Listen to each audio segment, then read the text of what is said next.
Fulufjället National Park in Dalarna. If memory serves correctly, this was my very first time in the Swedish mountains, and it was definitely the very first time that I dared to go out with my kids alone without my husband. And my kids were then 7 and 11 years old, which was kind of crazy for me. But we were already then really outdoorsy people, so I thought, why not? And it worked fine. And of course I had my big fluff Ike with me.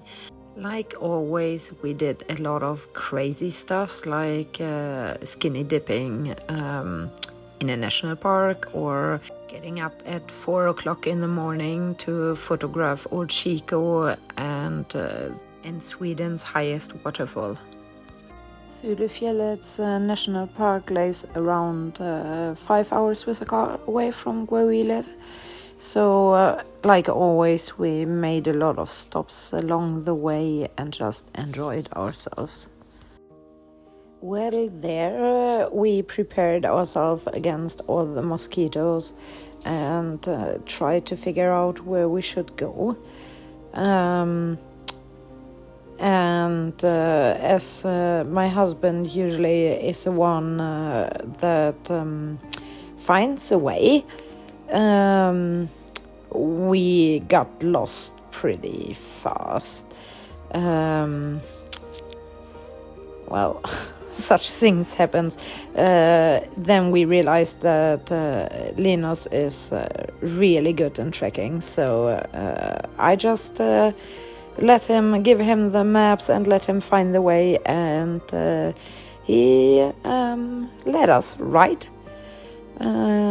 Not really surprisingly, because he's really good, and he always keeps us on the right way, and have done always since that time. The first night we spent at stugorna. That are cabins that you can't book in advance, so you can't be sure that you get a place, but there are a lot of beds in them, and we had a very nice evening, and we were sleeping really well, all of us. The next morning, we had a good look at the maps of the national parks, eat our porridge, and then we were off. As it was my first time in the Swedish mountains, I didn't really know what to expect.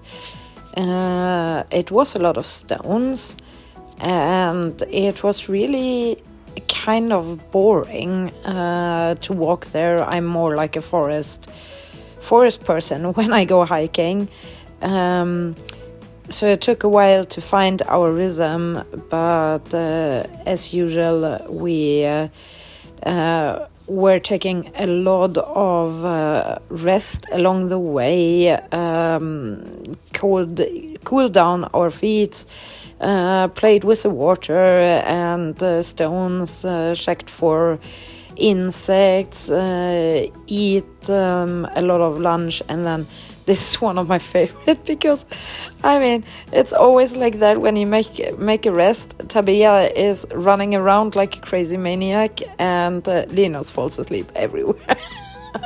But then she tries to mimic him, so she also tries to make a rest, but it usually never holds for a long time, and finally he gets up and just like, well, we continue, all of us. But it was a really lovely time.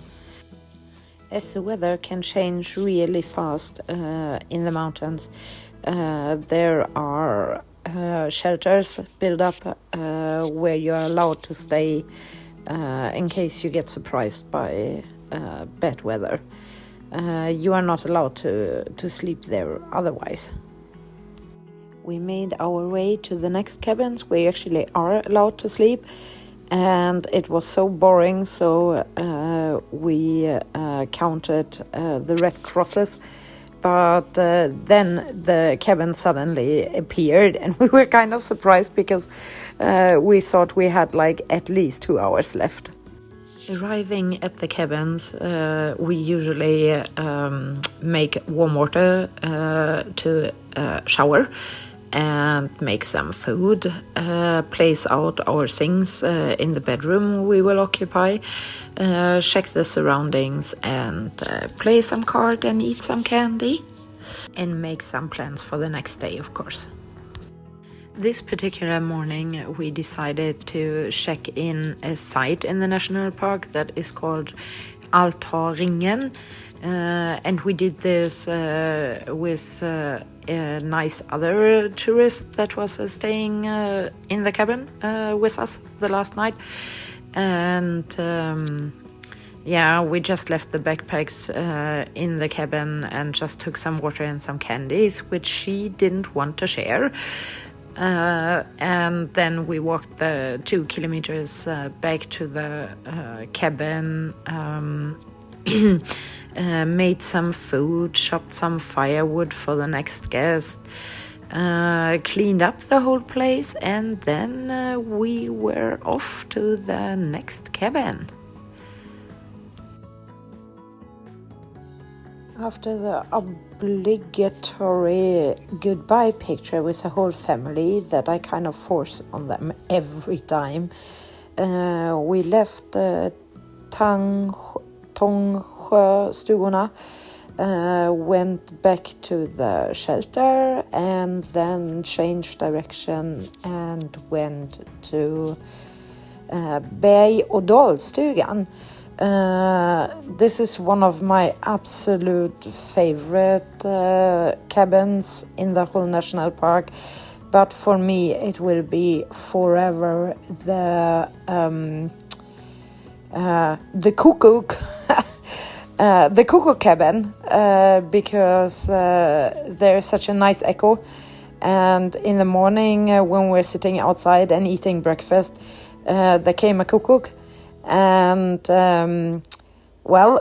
he did sing his cuckoo song, and Ike was really annoyed at it, and as there was an echo, he couldn't quite pinpoint where the bird actually was sitting, so he was howling in different directions, and of course we didn't make it better because we imitated the bird all the time, and it drove him crazy. And before we were finished eating breakfast, the dog disappeared into the cabin. It was really funny. Everyone that knows me as a hiker knows I bring much more than the essentials, or let's push it like that, I know what I need to feel good during my hike and enjoy my time, and that is what I bring. And if you ask my family, they are okay with carrying more because they know how I am with low blood sugar, and no one really wants that, believe me. This day we left berg- och dalstugan and went to Hasjöstugan, where I decided to have a skinny dip. And thankfully I had the alarm of my kids that suddenly started to say, Mom, you better come out of the water because I can hear some people. So I didn't make it in time into my clothes before they entered the scene. Then after a break for lunch, we went back to Rörsjöstugorna, where we had slept the first night.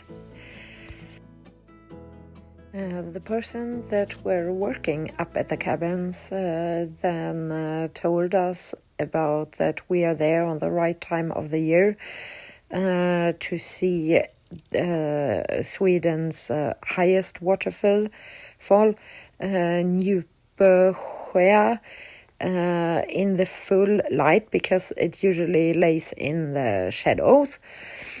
But you need to be there at around 6 o'clock in the morning. So we needed to wake up really early. But we were able to buy some kexchoklad. And then we went off, and we also went in search to the oldest tree in Sweden, Old Chico. I'm not sure we found the right one. I'm pretty sure we didn't. But it was anyway a really, really nice walk. And it was really, really beautiful to see Njupeskär here in full sunlight. And as we left the national park, something totally unexpected and totally amazing happened. Because when we left the national park at 6 o'clock, in the car, thankfully, we found a mother bear with her cubs in nature. I mean, this is still to today one of the most amazing nature things I have ever witnessed in my life.